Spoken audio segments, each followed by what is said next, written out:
Okay, let's bring the meeting to order of the Amador County Board of Supervisors. Would you please stand for the Pledge of Allegiance? I pledge allegiance to the flag of the United States of America, and to the republic for which it stands, one nation, under God, indivisible, with liberty and justice for all.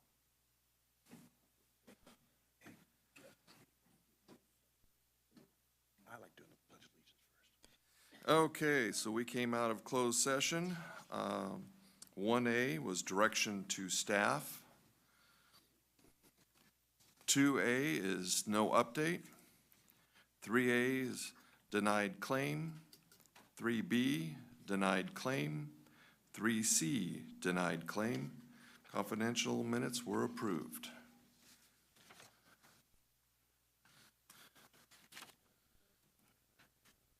Okay, public matters not on the agenda. Discussion item only, no action to be taken.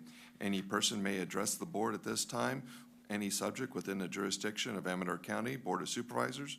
However, any matter that requires action may be referred to staff and/or committee for a report, recommendation for possible action, and subsequent board meetings. Please note there's a 3-minute time limit.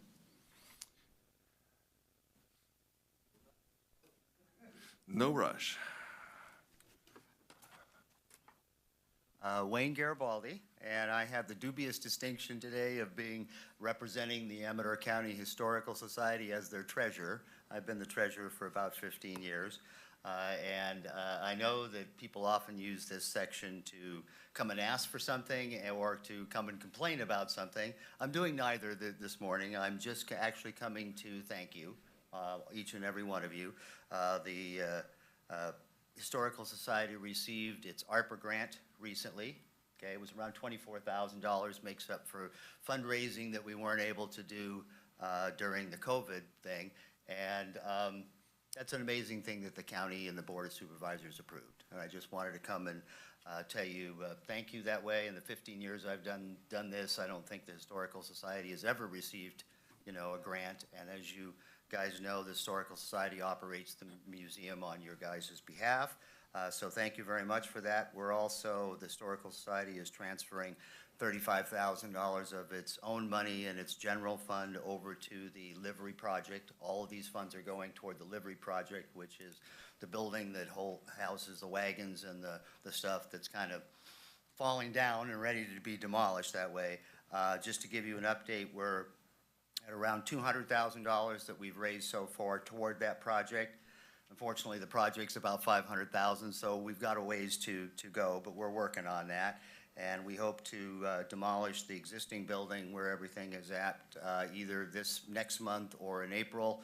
And we, if you're not aware, we enclosed where the locomotive used to be, and that's where all the artifacts that are currently in that building are going to get moved over to. And I think really that's, unless you guys had any questions for me, that's all I came to do was tell you thank you.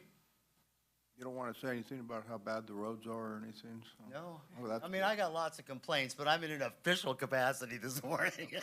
I appreciate that. Well, Thank you very much. I can say one thing on the timing is my brother-in-law visited the museum and he was very impressed with it on Friday. So, and I think Miss Fox is was one of his tour guides. So. Well, she's the unofficial ambassador for the museum. Yes, yes, she is. But she did a wonderful job. My brother-in-law was very impressed. All right. Thank you guys again. Thank you. Thank you.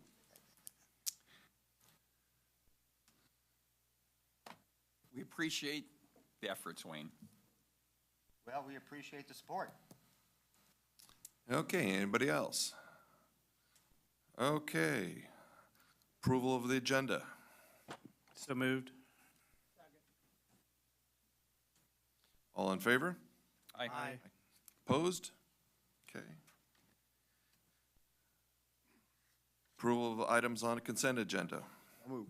I have a couple items I'd like to have removed, or at least voted on separately. It would be items 6F and 6G. Reason for that is my two representatives on there no longer wish to be on those committees. I would move approval with those two items removed to address later. Want them removed. They just, Well, I'm okay with them going forward, just not on item 6F. Could we strike the appointment of Daniel Dentone as District 5 Ag Advisory Committee representative?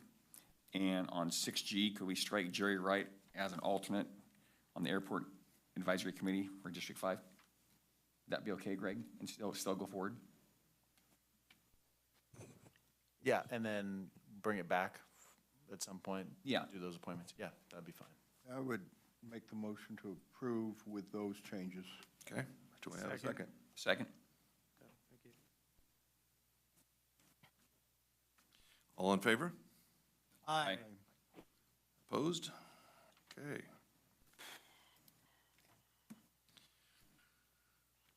Regular agenda, update by Amador County Health Officer, Dr. Rita Kerr, on the COVID-19 situation in Amador County. This will be the last update we receive, unless there's something else that extreme happens. Dr. Kerr, we see you. Great. Good morning. Are you able to hear me as well? We can hear you fine. Okay, thank you, Chairman Brown and Board of Supervisors. I appreciate the opportunity to update you and our community on the current COVID-19 situation in Amador County. And I'm going to go ahead and ask Heather to bring up the slides. Thank you very much, or Jennifer, whoever's running the show over there. Since the last update report in January, the trend for circulating winter viruses continued downward. And regarding hospital impact, there are currently 0 COVID-positive patients hospitalized at Sutter Amador, compared to last year on this same date when Sutter Amador had 12 COVID inpatients, including 3 in the intensive care unit. To date, 436, which is an increase of 8 since last month. Amador County residents are known to have been hospitalized because of COVID-19. And if you could back up to the previous slide, looking here at the overall census for the state, this is hospitalized patients who are either COVID positive and flu positive. The COVID's in red, the flu is in blue. Amador County is contained within the greater Sacramento region, which is in the center of the top row. And overall, the trend is decreasing. So that's a good thing. The next slide shows that statewide, the, wait till she moves to the next one. Thank you. The respiratory virus hospital burden compared to prior seasons, the current is in the lower left in the solid sort of golden colored line there. And you can see that it went up. It did not get anywhere near the Omicron surge last winter or the winter surge from the first season of COVID. It actually was close to where our peak was for the 2017-2018 flu season before COVID, but it is declining nicely. So this is one of the metrics that we've been following, is to say, you know, is COVID starting to act more like our usual respiratory virus season as we're making decisions about when to change different advice and regulations and requirements, particularly for healthcare facilities. Moving on to the next slide. This is our local epi curve, which you've gotten used to seeing over the last many months. The confirmed cases are the blue bars, and the probable cases, which means they had a supervised antigen test but never got a confirmatory laboratory test, those are in the green. And you can see that overall the trend is downward. 9 known active, which is what we consider new cases that have been reported to us in the past 10 days for Amador County residents, but with the caveat that since the OptumServe test site closed last month, more people are self-testing for COVID, and this leads to undercounting, as case counts do not include self-tests that are usually not reported to public health. So it's really not possible to say this is a comparison of apples to apples over time. Really, the testing landscape has changed, and that affects what appears on this graph. That therefore, we will be sunsetting publishing this at the end of the month. Mule Creek State Prison, which does confirmatory lab testing on all their inmate cases, has had 29 new inmate COVID cases in the past 14 days. Moving to the next graph, Relative again to prior winters, and this is statewide data again, COVID is making up a smaller percentage of respiratory and all-cause deaths in the state of California. So it's a little bit tough to know what all the lines mean particularly, but the deaths are the background death rate in total is the sort of shaded gray area in the back.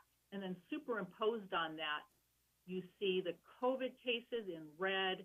Influenza is way at the bottom in the gold color.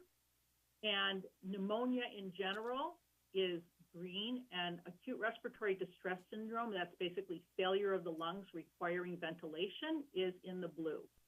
So the lines are starting to converge.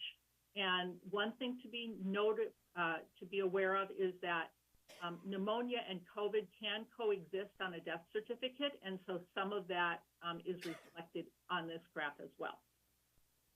If we go to the next slide, please. Again, trying to compare one more back. Thank you. What does this winter look like compared to prior seasons? And you can see that respiratory deaths in general, really, really high in that first year of COVID, 2020-21, which is the orange bar on the top, or the orange line on the top. 21-22 is the golden line, and then this year is the bolder blue line with the dots. So again, we are seeing fewer respiratory deaths this winter compared to the last two seasons. Locally here, since last month's update, 4 additional COVID related death investigations have been completed. So we've investigated 4 more reports of deaths that could have been related to COVID. Of those 4, 1 was determined that COVID did not cause or significantly contribute to his death. 3 of them were confirmed to have died because of COVID. All were men, 1 in his 90s and 2 in their 60s, who both had significant underlying chronic medical problems. That brings the total of local confirmed COVID deaths to date to 90 Amador County residents and 9 Mule Creek State Prison inmates. There's been no change in the number of probable deaths to date for Amador County residents. 3 since the start of the pandemic have met that criteria. And public health offers heartfelt condolences to all who have lost loved ones because of COVID-19. Moving on to the next graph, this shows that across the United States, the COVID death rate remains higher for unvaccinated individuals and lowest for those who are boosted, particularly those who have gotten their updated bivalent booster. If you could move to the next slide, the reformulated bivalent boosters better match currently circulating strains of the novel coronavirus. Boosters are important to maintain protection against severe COVID-19 and lower the risk of long COVID symptoms. You should get a booster if your last dose of COVID vaccine was prior to September of 2022. If you've recently been infected with COVID, you may wait 3 months after the infection to get your booster. A COVID vaccine primary series must be completed before getting an updated bivalent booster dose, and you may continue to choose a different vaccine for boosters than you got for the primary series. When you come to a booster appointment, please bring your vaccination card, a photo of it, or digital verification showing the dates and types of previous doses. COVID vaccine clinics continue to be held at the Health and Human Services Building on Tuesdays from 8:30 to 11 in the morning and Thursdays 1 to 4 in the afternoon. Today is the last clinic being held in Suite 500. Future clinics will still be in the Health and Human Services Building, but located in the Public Health Suite, which is 400. Primary series and booster doses are available. Public Health has Pfizer, Moderna, and Novavax COVID vaccines in stock. Our current stock of Novavax expires at the end of this month, but we did get news and anticipate that that supply will be replenished. As the federally funded vaccine supplies run out, Public Health may not have every brand vaccine formulation available, but our goal is to maintain stock to provide at least one COVID vaccine option for each age group. You may visit myturn.ca.gov or call 833-422-4255 to schedule a vaccine appointment. Those who have appointments are prioritized, and walk-ins must arrive a half hour before the clinic end time. It's not too late to get your flu vaccine. Seasonal influenza viruses often circulate into the springtime, and occasionally we'll see another uptick in the later spring months, like in March. Public Health offers free flu shots. Walk-in visits are welcome at Suite 400 on the Tuesday morning and Thursday afternoons during those clinics, and COVID and flu vaccines can be given at the same visit. We do not have high-dose flu vaccines for age 65 and older at our public health clinics. If you want one of those, please check with your doctor or search the vaccines.gov finder tool for retail pharmacy availability of flu and COVID vaccines. Parents who are interested in having their 6-month through 4-year-old children vaccinated for COVID should talk with their doctor or may call Public Health at 209-223-6407 for an appointment. A parent or guardian must accompany the child to the visit. COVID vaccines and boosters remain free of charge for everyone at this time. Cost sharing or co-payment may commence once the federal COVID emergency ends in mid-May, depending on your health plan coverage. The mobile vaccine team continues to provide vaccination for homebound individuals who may schedule a nurse home visit by calling Public Health at 209-223-6407. Masks continue to be required when you're visiting healthcare settings, including at both vaccination and testing sites. You can move to the next slide, thank you. Moving on to COVID testing and treatment update. Again, the OptumServe testing site, which was a resource provided by the state, was decommissioned and permanently closed after January 20th, 2023. We do still have no-cost antigen COVID self-test kits available.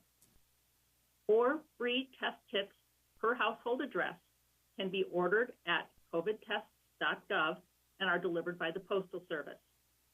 Medicare and Medi-Cal allow pickup of free test kits at pharmacy windows, and private health insurance pays or reimburses for 8 at-home test kits per month per enrollee. Antigen self-test kits are also available at Public Health. You can visit our front window, and local agency partners, including schools, are distributing test kits. The schools are sending them home for students and their families and staff.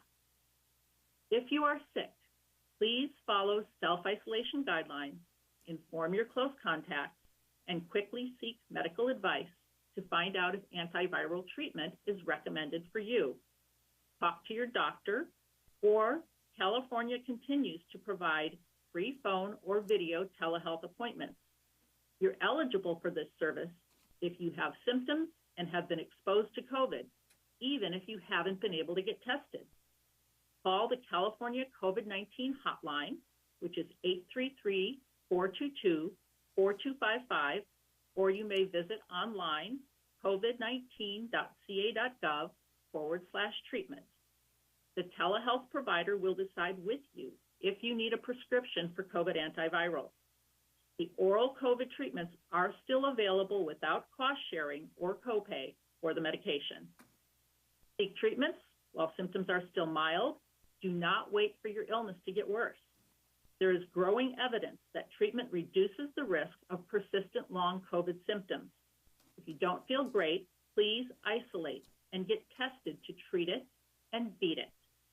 That's the last slide. We can shut down the slides, and I have some closing remarks. As reported COVID cases decrease, the Amador County CalConnect team has started doing post-COVID surveys to assess for long COVID symptoms.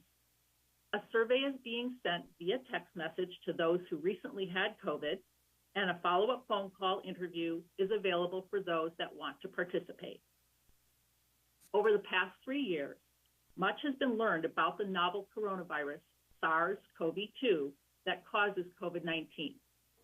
Mitigation strategies include vaccination, ventilation, and use of personal protective measures, such as wearing a mask and frequent hand washing. Testing and antiviral treatments that are effective in preventing severe illness are available. Population immunity to COVID has increased due to vaccination and prior infection. Supply chain scarcity and hospital impact have become manageable. Therefore, the state of emergency for COVID-19 will be ending at the state level at the end of February 2023. The measures contained in the California Smarter Plan will be continued to keep COVID in check. Amador County Public Health is integrating the ongoing COVID response into our normal departmental workflow. In coordination with the Amador County Sheriff's Office of Emergency Services and County Council, we recommend that the board adopt a resolution to terminate the local COVID-19 health emergency proclamation at the February 28, 2023 Board of Supervisors meeting.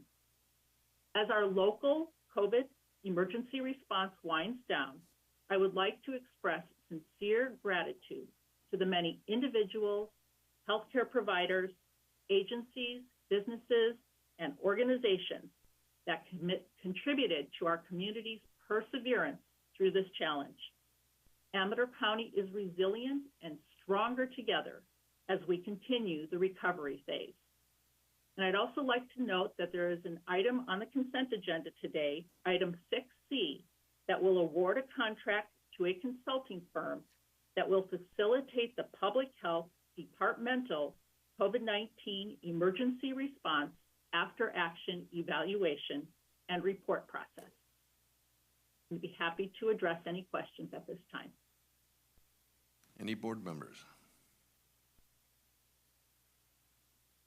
Not a question, just a big thank you to you and your staff for 3 years of hard work. Here, here.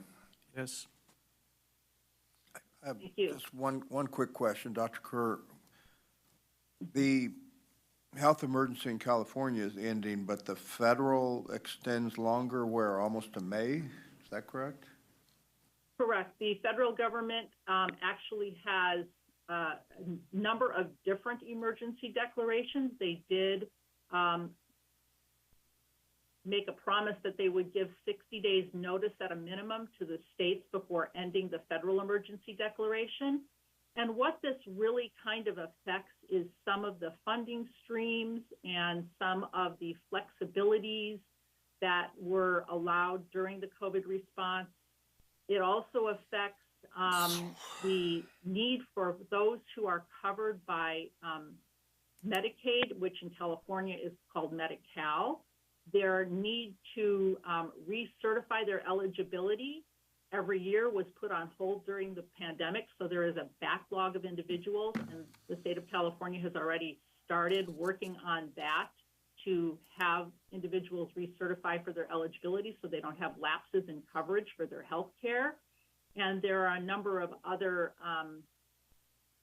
provisions that we're still evaluating and trying to figure out what it really means. But one of the main things that it means is that the way COVID is managed, for the most part, will be moving to the regular healthcare system, and public health in particular will be playing less of a frontline role and more of a support and backup role for uninsured or underinsured individuals going forward. So which rules are we bound by more, the state or the federal? Federal is always, overarching. And then, I think we have to look at it sort of the way we did back when we were under the blueprint. And when they always said, you have to follow the state rules, but you can be, more aggressive at the local level. Again, we have to follow the federal rules, and then the state can, implement more if they want to. Okay. For example, the Cal OSHA standards for prevention of the spread of respiratory illnesses in general, including COVID-19, was posted in mid-December and just ratified, I believe, the 3rd of February, and that will be in place for the next 2 years. Thank you. Okay, anybody, public comment? Any Zoomers? Not at this time. Okay, we will move on to 5B, Agricultural Department Presentation and Introduction of the new University of California Agricultural and Natural Resource staff members. There's a new farm advisor, a new livestock advisor, and a new woody biomass and forest production advisor. Good morning to the board. Morning. How are you guys today? Happy Valentine's Day. I'm Thank you. wearing my Love 4-H sweatshirt today in honor of that. We have a presentation. My name's Jolynn Miller. I am the Director of UC Cooperative Extension in the Central Sierra, which includes Amador County. And then I have a few people with us. They're going to present in a minute. Next slide, and we have a video just to start off with.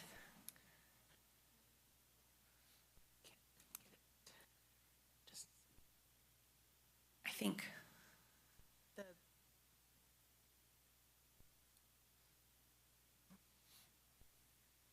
Is it not coming through?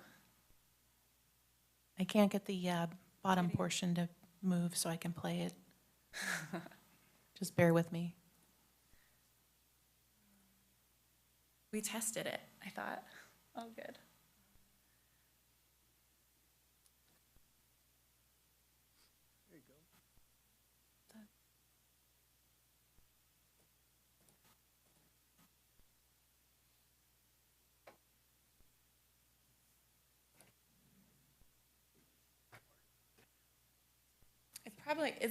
You're playing it, it looks like you're playing it from a PDF, not the PowerPoint itself. But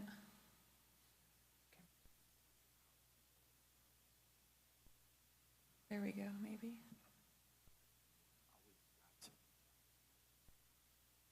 That should, oh yeah. Well, in the interest of time, I'll just start. So again, my name's Jolynn Miller. I'm the 4-H Youth Development Advisor and the Central Sierra Director of UC Cooperative Extension. I'm here today to talk about some really cool things that are happening within UC-A&R locally and at the statewide level. The video that you were supposed to watch was a really basic introduction to UC-A&R. Most of you guys know who we are, but we are connected to the University of California through the land grant system. We receive federal, state, and local dollars to provide research-based information to the community here locally. So over the years, we have partners with the programs 4-H, Master Gardeners, Master Food Preservers. We have farm advisors, and then we connect to various statewide programs like the UC Water Institute, the Institute for Organic Agriculture, and a bunch of other statewide programs that we are all connected to. So the great thing about UC Cooperative Extension is that we are living here locally in these communities, but we're connected to all of these resources across the state and across the nation. Every county in California is served by UC-A&R, and every county or parish in the nation is served by some sort of cooperative extension office in connection to the land-grant university in their state. So next slide. So currently, we have, you guys I think all know Scott Oneto. He's the farm advisor. He's based here in Amador County, and some of the things that he wanted me to tell you about really cool, innovative things that he's doing. He's working with ranchers locally on virtual fencing, so putting GPS collars on cows and creating virtual fences using GPS. He's really excited about that because he thinks that it'll help mitigate some of the fire, like help grazing animals in fire areas. The other thing that he's doing is working with truffle growers in the region, which could be a potential new commodity and a new income and economic value. And then he's also collaborating with the local Fire Safe Council to create a demonstration project on the Mitchell Mine fuel break that shows private landowners how to maintain their properties after mastication projects. So that's one of the things that Scott's doing. Susie Coker is a forestry and natural resources advisor. She works on forestry management issues, and especially she's been integral in the state in helping prescribed burn associations get off the ground. And then my name's Jolyn Miller. I'm the 4-H Youth Development Advisor. So on top of being the director of UC Cooperative Extension, I also do youth development research. And one of the big projects that I'm working on is leading a nationwide project looking at keeping kids in 4-H longer. We all know that 4-H provides kids with really beneficial leadership and life skills. So how do we keep them in the projects longer? Today I'm here to introduce you to 3 new advisors, Hardeep Singh, Cindy Chen, and Flavia Dwan. Flavia is unfortunately not here today. She's at the Society of Range Management Conference. But in just a moment, I'll give them a chance to talk about the cool things that they're doing. Next slide. In recruitment, we have a community health and nutrition advisor, an integrated pest management advisor, and a disaster resilience advisor. We're hoping with the $32 million increase from the state government to UC Cooperative Extension, we're hoping to have these new advisors hired within the next year, year and a half, hopefully. And then staff members as well. So Master Food Preserver staff, UC CalFresh Healthy Living staff, and 4-H staff. I was talking to our analyst a few days ago, and I don't remember the exact percentage, but I think we're something at like 33% more staff in the region compared to just a year ago, which is pretty exciting. Next slide, please. So really just the details of this is that the blue pie chart is what Amador County has been putting into the budget for UC Cooperative Extension, and all the other pie parts of it are what you guys are getting in return.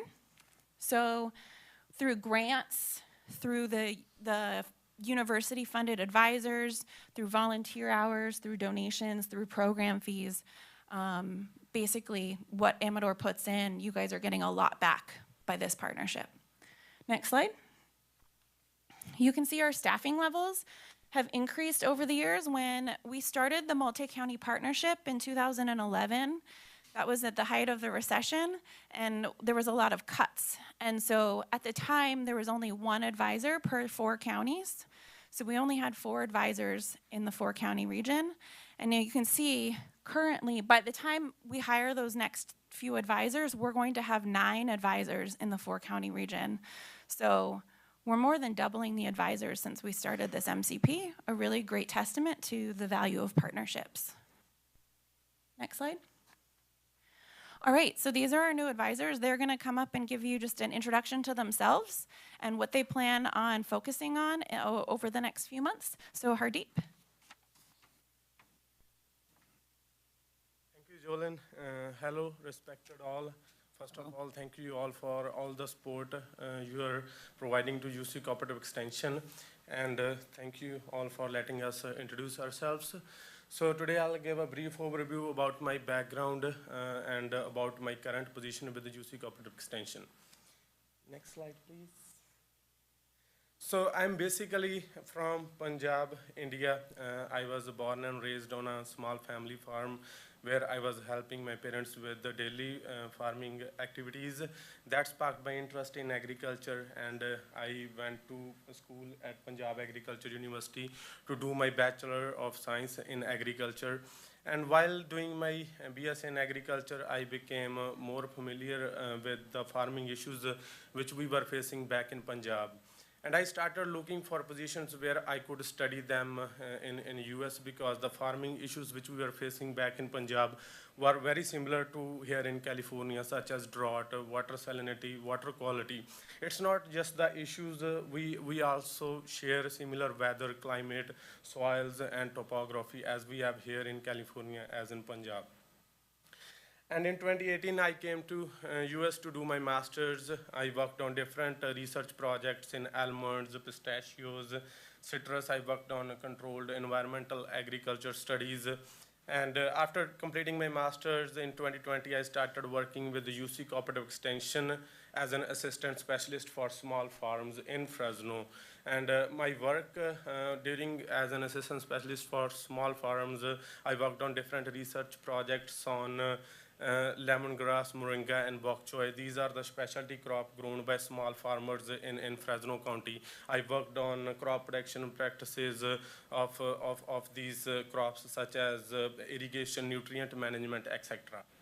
And while my focus on research, I also helped farmers during my work in Fresno with the healthy soil practices such as cover cropping, composting, hedgerow plantation, etc. And I also helped farmers during COVID-19 with the different governmental programs such as COVID-19 food assistance program. I was providing farmers technical assistance with the various programs during COVID-19. So with all that experience in small farms, I started my position as a local food systems advisor in June 2022 with the Central Sierra Cooperative Extension, and I'll be serving El Dorado, Amador, Tuolumne, and Calaveras County at my current position. Next slide, please. And my primary area of focus at this position would be to maximize the environmental and community benefits related to the sustainability and competitiveness of local agriculture. And I'll be covering all of the growers in the Amador County growing crops commercially, either those are wine grapes, walnuts, or other forage crops. And in those crops, I'll be helping growers if they have any issues or need any information or education on pest management, nutrient management, irrigation scheduling, controlled environmental agriculture, etc., or even if they need any technical assistance with organic farming certification, food safety, etc.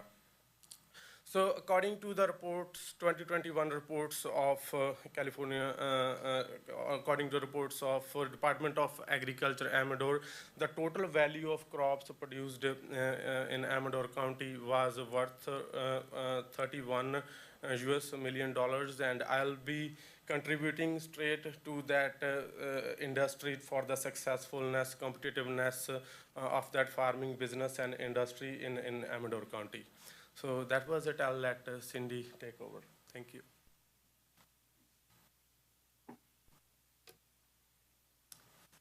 Hello, Board of Supervisors. My name is Cindy Chan, and I am a woody biomass and forest products advisor with the UC Cooperative Extension. So I joined UCCE last September. And I have a PhD in forest science and wood products and from the University of Washington in Seattle.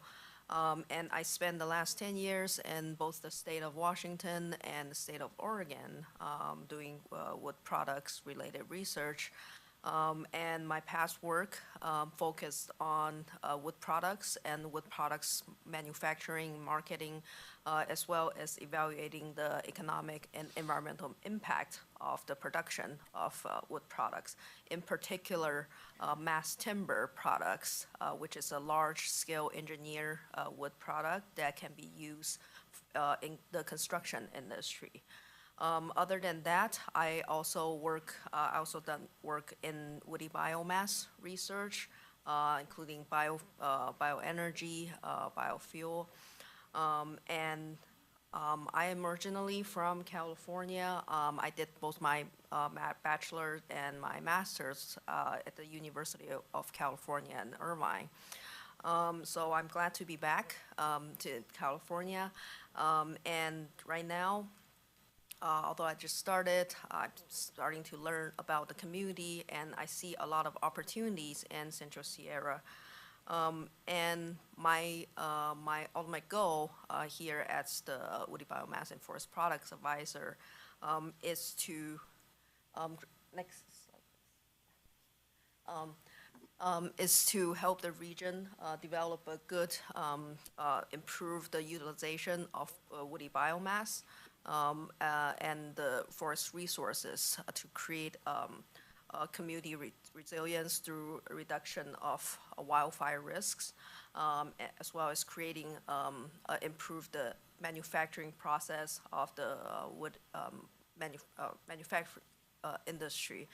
And also, so my long-term vision is to also increase public acceptance and public knowledge on how to improve the use of the woody biomass on their land, in particular for private landowners, as well as improve the manufacturing process for facility owners. And for the general public, I would like to conduct outreach and educational programs to educate the community about how to reduce fire risk on their properties as well as the region. And also, I would like to help local students from high schools, community colleges, and create a long-term career path from high school to career, and to help students who are interested in the forestry industry or the wood product industry to develop their skills and knowledge, and to create a better, to give them a better opportunity to find a good career. And yeah, thank you. Thank you. Cindy, just a second. Couple of comments. There was a biomass feasibility study performed by the Central Sierra Economic Development District, which is, the members are representatives from Amador, Alpine, Calaveras, Tuolumne, and Mariposa counties. And that's a public document that was, I guess, created last year by the Beck Group, so you might be interested in that. And then also there's the SURF, which is the California Economic Resiliency Fund, and I'm not part of the committee going forward, but it was kind of constituted in the Central Sierra Economic Development District, or at least that we're the point of contact. It was actually the state, but these are funds that, you know, eventually will be directed toward communities in the Central Sierra as well as the Eastern Sierra, even though we're called the Eastern Sierra District. But one thing that may come up is biomass. I don't know, because I'm not going to be part of that working group, but I suspect that that's something to be aware of. Yeah, thank you. And you might want to incorporate into your work the political side, trying to educate the California Air Resources Board on biomass plants and getting them to accept it, because right now they're not very accepting of biomass plants. Yeah, thank you. I was gonna ditto what Richard said as far as that. I think it's a real big problem, because on biomass plants, the state says, hey, we're not interested in biomass energy. I was talking to a man who has a small sawmill always over near that Lincoln area. He used to take material to Ampine. Ampine is gone. He says he's got nowhere to take it now. So it's a big problem for him. He has like kind of, it's a small sawmill, and you got a lot of farmers have a lot of green waste. They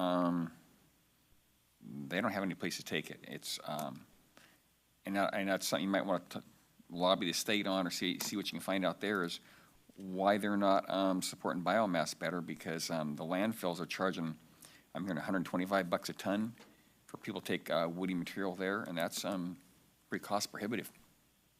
But Yeah, and that stuff that goes to landfill just turns into methane eventually, so, which is a greenhouse gas. Yeah, there are definitely ways that we can, work together and get around. Thank you. yeah, well, Thank you. And just a quick comment on that. You know, we're not allowed to lobby, but we are definitely allowed to educate. And provide research to lawmakers. So absolutely. And then Flavie is not here today. She's at the Society for Range Management annual conference. But Flavie Odouan is our new Livestock and Natural Resources Advisor. When I mean new, I mean less than a month. Flavie just started in January. Flavie has a PhD in natural resources from the University of Arizona, focusing in ecology management and restoration of rangelands and animal sciences.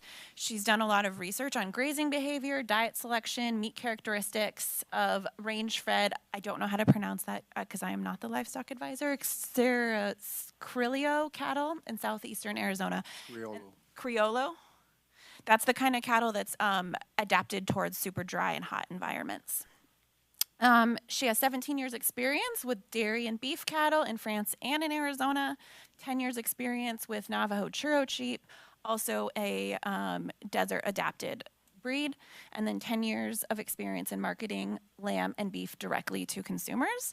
So one of the things, next slide please, that I'm most excited about for Flavie is her expertise in being able to help some of our local farmers and ranchers bring their product to market. We have a real need and a lack of USDA certified meat processing plants in this community, and she understands that's one of the high priorities of things that she will be looking into, helping ranchers and supporting them in figuring out the next steps for that. She is also planning on, I think, doing workshops for small livestock owners, like goats, sheep, pigs, and then educating the citizens on the use of small livestock to prevent wildfire. And then she's hoping to increase the net revenue for Amador County ranchers, provide educational tools to help the community with their projects, and then prevent or decrease potential impacts of fire in the county. So that's some of the work that she plans to be doing. I apologize that she was not here to present for herself, but we already had this scheduled by the time she started. So thank you so much again. We're just really excited. The only thing I'm here today is to introduce you to the 3 new advisors and all this really exciting stuff that's happening with UC Cooperative Extension across the state. Our increase in advisors across the state is skyrocketing, and then we're translating that locally by having more staff, more grants, and things like that. So when all is said and done, we're gonna have, I think, 42 advisors and staff in the Central Sierra region, where I think we started off with about 20, 25 a few years ago. So pretty exciting stuff. That's all I have. Any questions? Now, when we had our meeting, I think last year, Yes. all the counties were concerned about more advisors, more costs on the counties eventually. And I get the tone from your presentation that you might be asking for more resources, money in the future to support. So the last few years, I mean, if we can go back to that granting, and I didn't really want to talk too much about funding, but over the last 10 years, we've had pretty steady funding, which means we've absorbed most of our staff and salary increases within our budget. And every time that I've even talked about asking for funding, the conversation has been from the Board of Supervisors and the CIOs in all 4 of the counties was, when is the state going to put in their resources? When is the state going to start supporting us locally? And so I'm here to tell you that the state is supporting us locally by almost doubling the support that they're giving to Amador County. Well, right now, but the state also has a structural deficit. So, So the proposed budget that just came through included keeping and retaining our $32 million increase from last year to This year. UCA&R. this year, but who knows what's going to happen in the future? I mean, what I'm hearing from lobbyists is this year they're going to beg, borrow, and steal from every account they can to support ongoing programs. So I just want you to keep in mind, I mean, when times get tough, we don't add staff, we cut staff. So I appreciate the new advisors coming on, but some of the areas, and it was said in our meeting too, there is some redundancy going on in the programs and with other private and public sector out in the community that overlap in some of these areas. Sure. I think the biggest thing and the biggest benefit to UC Cooperative Extensions is that we bring the research to a lot of the programs that are happening. So we work really closely. Like, I think one of the conversations that we had in our meeting last year was the Fire Safe Council. So UC Cooperative Extension works hand in hand with with the Fire Safe Council to make sure that the programs and the projects that they are doing is based and centered in research and science. And the research is fine, but as long as it's useful and put to use to support the initiative so that when they get to the state level, like with the California Air Resources Board, it helps them understand that biomass is a critical effort put forth to help with climate change and to get rid of all of this material that otherwise would be laying out there going against the ultimate goals. Understood. Absolutely. And I agree. Our job is to educate everybody based on the research. I got one more question on Flavie's. It says 10 years of experience in marketing lamb and beef directly to consumers. Will she do more than lamb and beef? Because right now, chickens, eggs, other products are also useful to the producers and the consumers. Yes, her role is all livestock, the livestock advisor. So she may not have the exact expertise in, let's say, poultry. I know that she does have some experience in poultry, but because of our connectedness to the university, we have a poultry specialist at UC Davis and things like that. She'll be able to use those connections to make sure that we're bringing those resources to the county and to our local ranchers. Okay, because we do have more people in the county locally that want to produce locally and sell locally. 100%. Yep, that's going to be what her plan of attack is to help support the ranchers in all aspects of livestock, to be beneficial, to be profitable, and to bring economic development to the county. Thank you. Absolutely. Any other supervisors? Thank you for Anybody your from the time. public?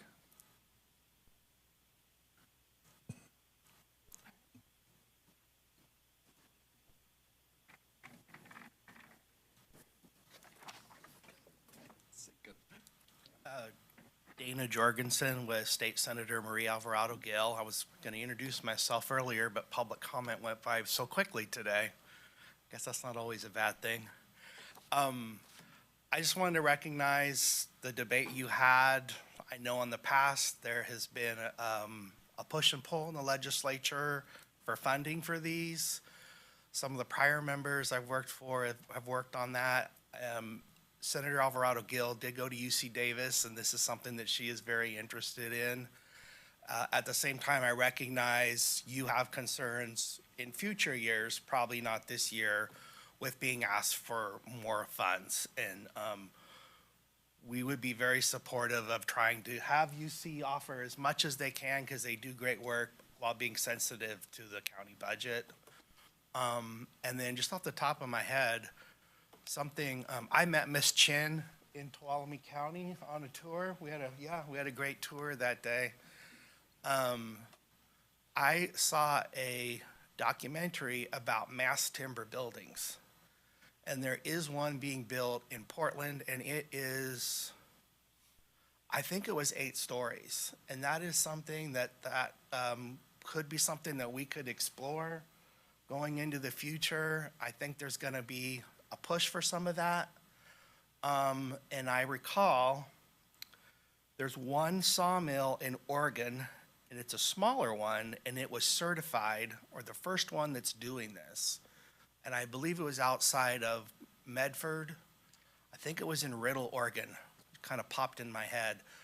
Very interesting concept, and I think some of our, there might be a demand for that product from some of our probably urban areas, and that's a high value product. If we can jump on that, man, I just realized there's no sawmill facilities in Amador County anymore, and No biomass, There's a- no It sawmills. Great site in Martell.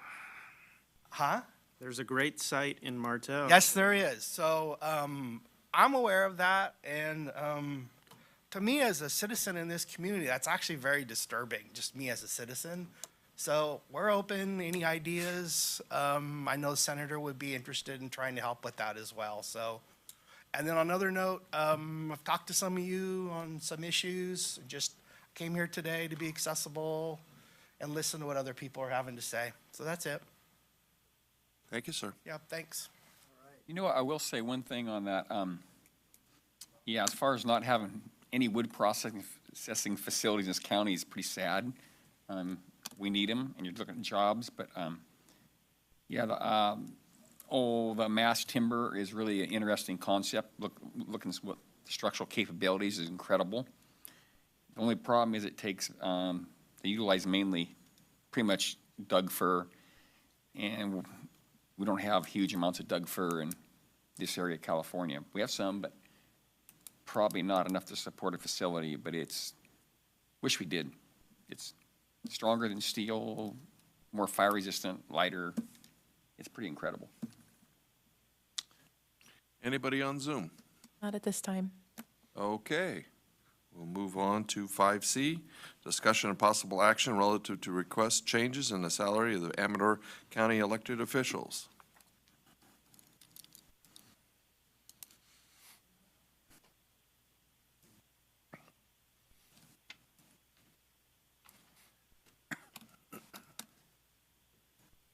Good morning, Jim Rooney, Amador County Assessor, speaking for the electeds. This is Kim Grady, Clerk Recorder, and Sheriff Gary Redmond. And we are respectfully requesting a cost of living adjustment, which is very similar to what the management has received, and that is pretty much our request. And if there's any questions or concerns, we'd be happy to address them. Might, Mr. Riley, if, just for public consumption, you might want to state what management received? Right, the management unit received two 4% raises, starting in October of last year, and they'll receive another 4% in October of this year, which is the same amount that was given to the rank and file, SEIU. Law enforcement was given, we're given a 3-year deal, which is 6, 3, and 3. So that was 12% over 3 years, which is 4% per year. So that's where we are. You know, I have a question. We have a memo from the electeds to Mr. Eiley.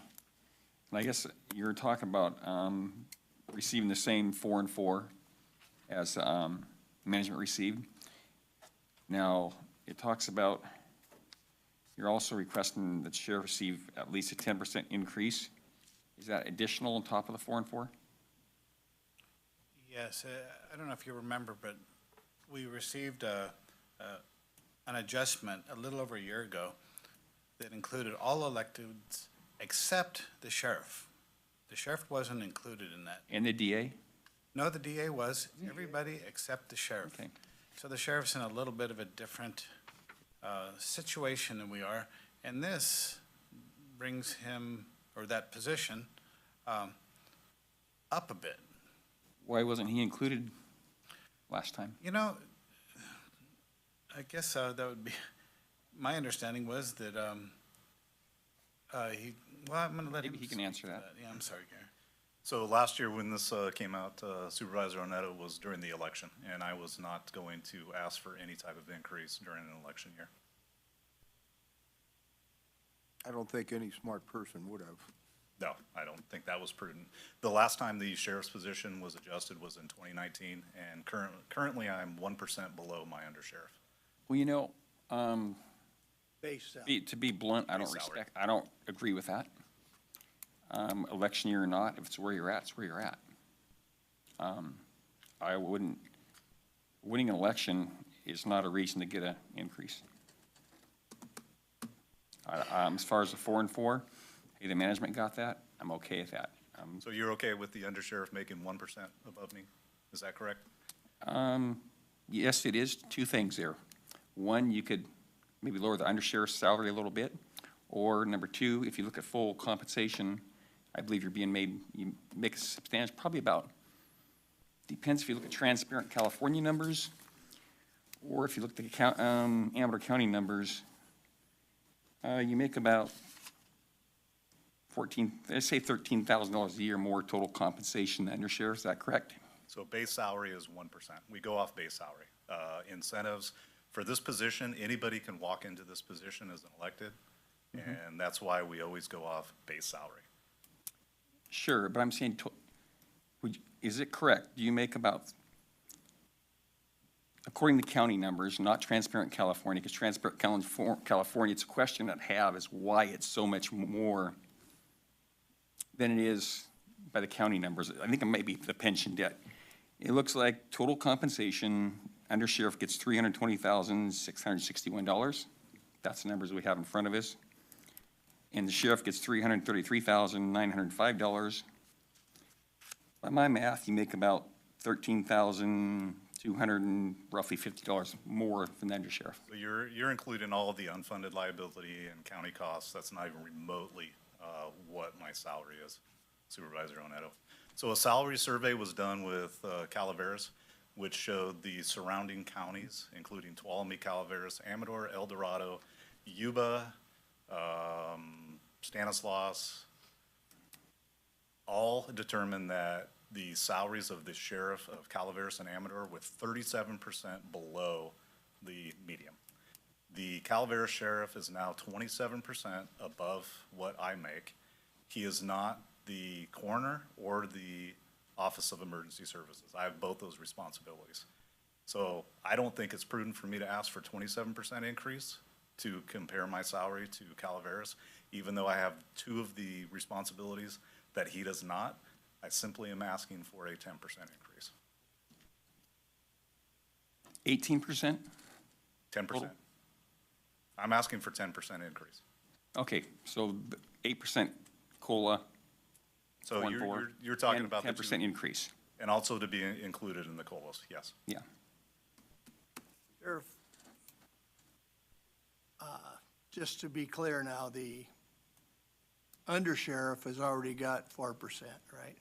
That's correct. And you're 1% under, so if you got a 4%, then you'd be 3% above, That's correct. if I'm following correctly. Yes, sir.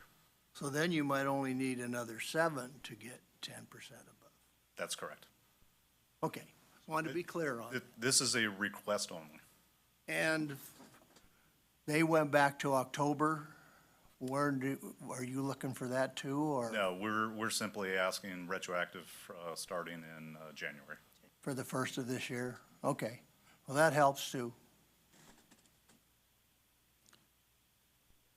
Supervisor X? The adjustments you received last year were comparable to other counties in the region? Actually, the same as Calaveras. Okay. So, Calaveras was what we were aiming for with okay, that comparison. all right, and right now, that's still the situation?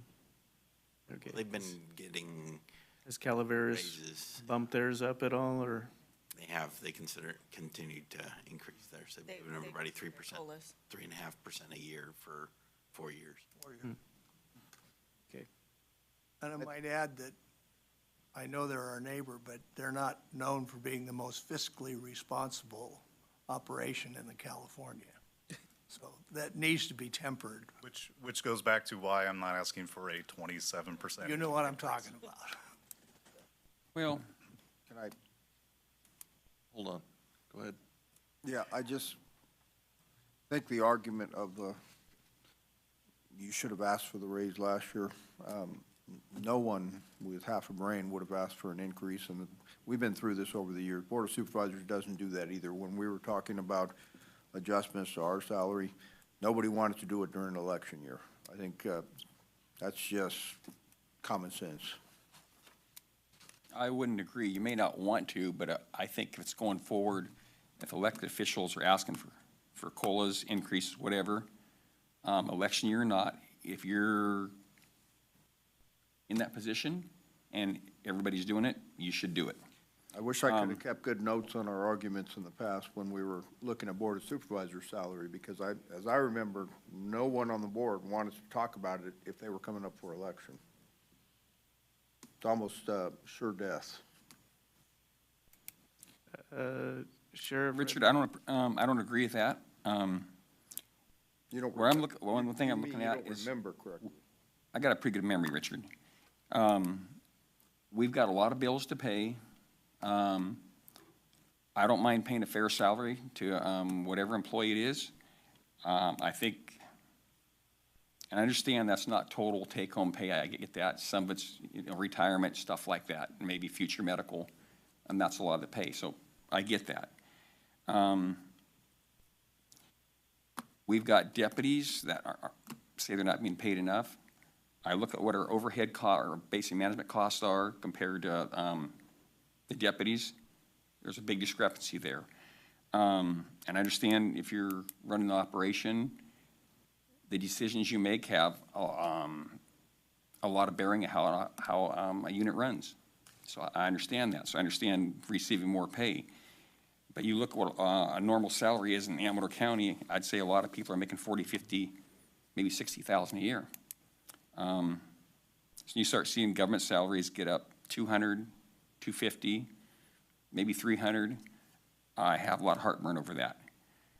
Something else I'd like to look at, maybe in the future, is having base salaries where a person makes X amount a year, all employees, and if the county has is doing good, things are well, maybe they have a bonus that year, they do well. If we have rough years, okay, maybe they don't get as big a bonus, maybe not any at all, and that's the way we can control our costs, that's the way we keep all of our employees employed. Otherwise, we have good years, people want more money, I don't blame them. When bad years come, I don't see people take less money. What happens is then we lay off the newer employees, and then we don't have enough employees to do our job. But I understand maybe other places are paying more money, but if you look what the private sector is paying, most private sectors don't even come close generally what a lot of government agencies pay. So I think it's too much money. I don't agree with the 10%, Gary, or Sheriff Redmond. I think it's too much. And I think maybe lower the undersheriff pay a little more. I'd like to see some compaction in the sheriff's office. I'd like to see deputies come up some and the management stay where it's at. So there's a tremendous amount of compaction. So when a sergeant is promoted to lieutenant, they don't start at step A. They start usually at step C or D. A lieutenant right now, if he was to get promoted to captain, would start at the top step. That's how compacted it is.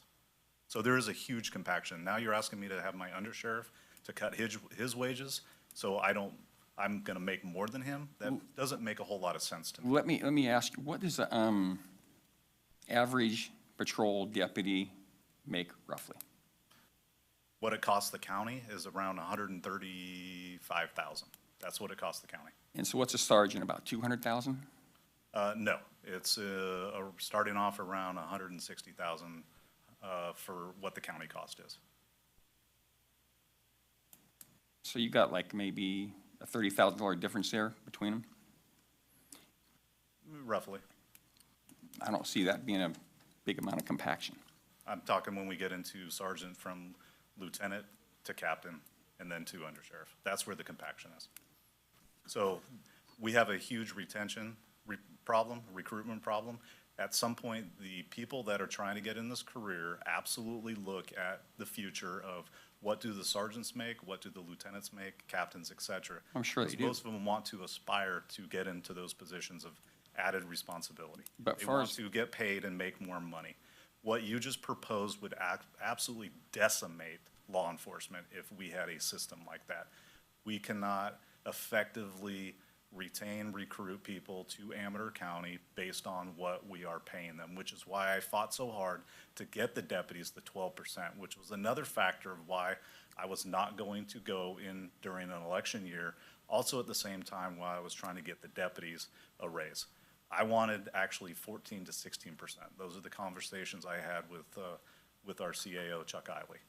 I understand being fiscally responsible, that it was agreed upon on a 12%. What I was saying, Sheriff Redmond, was I'd like to see the deputies come up some and see the management stay where it's at.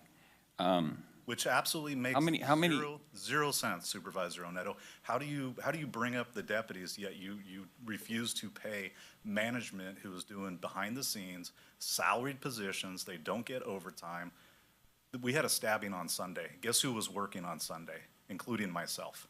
Half my management team. This is what we do behind the scenes to make everything run efficiently and effectively. That is our jobs. Otherwise, the wheels will fall off. You have to pay those people. That's the cost of doing How many business. captains, lieutenants, and sergeants have you lost recently? Compared to how many deputies we've lost recently? We've lost a lot of deputies. Yes, we have. How many deputies have we lost because of what the sergeants, lieutenants, and captains get paid? That we'll never know. No, I asked, how many sergeants, lieutenants, and captains have we lost recently? I can't think of hardly any. Generally, they retire. Yeah. So because people are not leaving, at that point in their career, they're set in the career. They're not going to leave. But at the same time, they want to make more money. They don't want to go in and start at E step instead of starting at a step. We are one of the only few organizations that actually have a compaction issue as great as this. One of the few. This is not an industry standard. We're not asking for anything abnormal. Sheriff, if I may add here, is that I've got a little pushback on this, is I'm also salaried. Last February, I worked 32 days straight, storm recovery, so I take a little exception to your statement of, oh, you were out on a Sunday. You know, how many times have you texted me and I've answered you back 24/7? So I'm on the same page as you are, but I make a whole mess less than you do. So I take, definite exception to that comment that you've given. You know, my total pay package as I look at Transparent California is $86,000. My truck is sitting out there 4 days a week, and on the Friday, I'm normally sitting there working from home. So I am definitely working as much as you are to a point. Never once did I say you are not working as hard as myself. I was making a comparison of what it takes to be a salaried person, part of the administrative team in the sheriff's office, Supervisor Brown. I know you work hard, so do I. I was with you during that whole storm. Yes, you were, but you weren't out there in that pile out there that I was doing the tractor work. And last time I checked, we have 2 completely different jobs. Yes, we do. I think we're getting a little off the rails here. Yes, sir. We're supposed to talk about money and compensation. Would you be happy with a 4, 4, and a 7, Sheriff? And everybody else gets a 4 and 4, so that's a given. That's everybody, the cost of living's gone crazy, I understand that. And I thought we just bumped your salary about 4 months ago, and Chuck reminded me it was a year and 8 months ago, so time does fly. And I supported it then, I support it now, but we have to be as fiscally responsible. There's some rainy days coming. All that free money from the last couple of years, and I know you've kicked some in to help with projects. I'm not denigrating that, but would that 7% then get you the 10, you'd have the 10%, just barely, but you would have the 10% compaction So, yeah. solved? Yes, Supervisor Crew. That would be more than acceptable. Like I said, this was only a request, a starting point. That's all. When you're ready for a motion, I'll make one. Well, we need to go to public comment right now. Oh, yes. Sorry. Hold on. Sorry, Chairman. When we came a year and a half ago, we felt we were very far behind, and we were. And you know what? You guys were very fair, and we really appreciated the consideration you gave us. At that time, the sheriff, he didn't get that 20+% increase. He thought it was better that he didn't pursue it at that time. I personally thought back then he should have got that 20%, just the way the rest of us got it. It would have been fair, and in this respect, I agree with Supervisor Oneto, that it should have been done for all of us, rather than, election year or not, rather than leave one person out.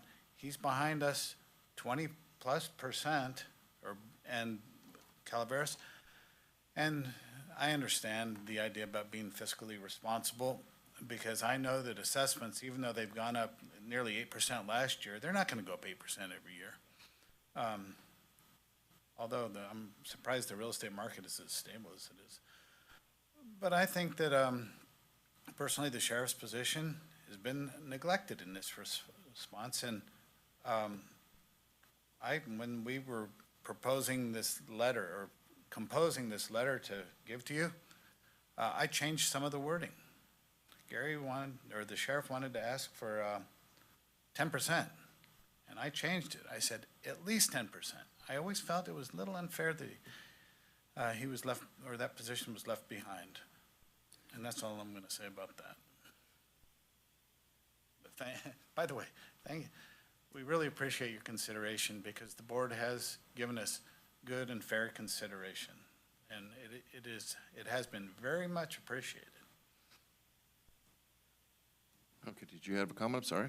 I have some questions. So we raised the salaries of all the electeds, what, a year and 8 months ago, Chuck? I thought it was more like a year ago, but Well, that's when we did it. It went retro, a bit, I believe. I think, it was- yeah. and during that time, were we bargaining with the SEIU and all those units? I don't remember. Okay, because it seemed like we weren't doing any bargaining at that time, and now we've done bargaining here, so I think it's reasonable that Sheriff Redmond received the same bump up that the other electeds did. That'll help with the compaction. My question is, you know, the 4 and the 4, is that something that, you know, that they qualify at this time? You know, we just gave them a raise, so, you know, maybe a 2 and a 2.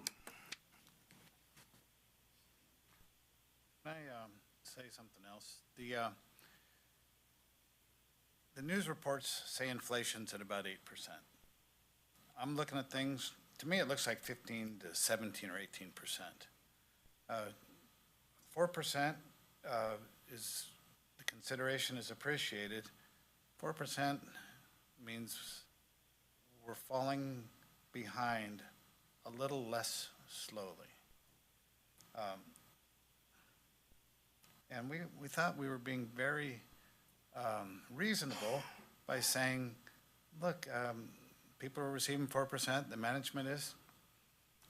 Seems fair that we ask for similar. And I have no problem with 4%, the 4 and 4. thank you, okay. And Yes.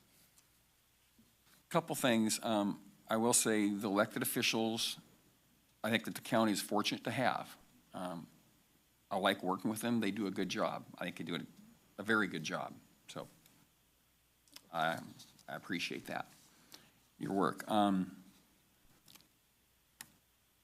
One thing I do look at too is, you know, the board represent the public. That's our job. I know people out there that have $1 million, $2 million, $5 million invested in their businesses. Some manufacture widgets. My district, there's people have a lot of grapes. People have a lot of cattle. Quite honestly, the grape people lost their butts last year. I think some are borrowing money to stay in business, and they got a lot of money invested. And they've had some good years way back when, but they've had a struggle for a lot of years. It's been a hard time. I run cattle.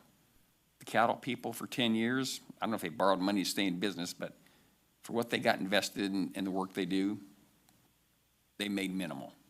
So I look at that. So when you see people have, let's say, $2 million invested, and they're damn lucky if they make $150,000 a year. And then I see people working other jobs, what they make. I just think, I don't mind paying a good salary, a fair salary. You got to look at all the perspectives, what's out there. And yeah, maybe Calaveras is more than us. That's okay.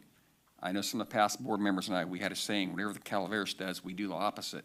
And it seemed to work pretty good for us. So the 4 and 4, I'm fine with across the board for everybody. Gary, I have real heartburn over that 10%. Sorry. Okay, let's go to public comment. No? Do we have any Zoomers? Not at this time. Okay, bring it back to the board. All right, Mr. Chair, I'm prepared Okay, to make a motion that we accept the 4 and 4 for the elected officials and make a 7% adjustment to the sheriff's salary to avoid the compaction issue with the undersheriff. And back to January 1 of this year. How would that, just for clarification, on the sheriff, would it be 4 and 4 with a 7 on top of that, or? Yeah. Okay, when would the 7 be, this year? Yeah, it would come with January 1. Okay. Retroactive to that. I'll second that. okay. So under discussion, I'd support 4 and 4. I won't support the 7. So And 7 additional for the sheriff. I'm sorry, just to answer the question Supervisor Axe had, The previous raise went into effect December 26th of '21 is the date. But we went through the process last year, correct? I think, yeah, I think it was in January of '22. And we weren't negotiating with any of the other units at I don't that think time. we had opened it yet. Okay. Okay, call for the vote. All in favor? Aye. Aye. Okay, 3 ayes, nay? Nay. Okay, What's the chair's vote? I said nay. It's a 3-2.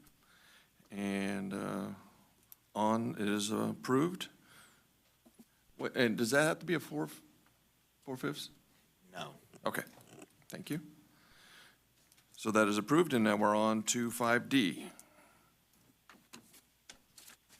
Thank you all. Mr. Chairman, the 5D was intended just to be an update from our Director of Solid Waste on an update on the 1383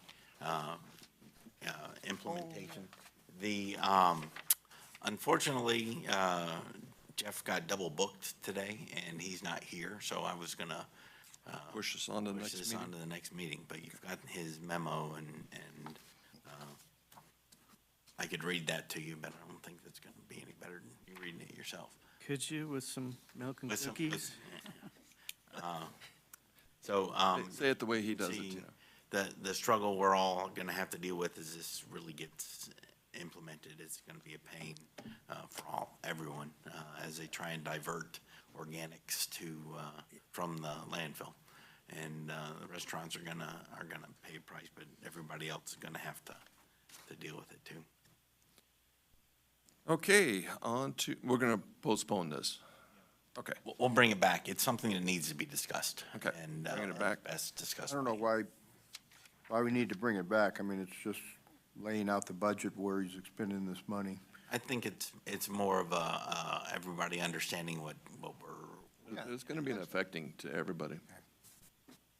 if you don't want me to bring it back, I don't have to. No, we can bring it back. Okay, 5E, minutes. Any changes?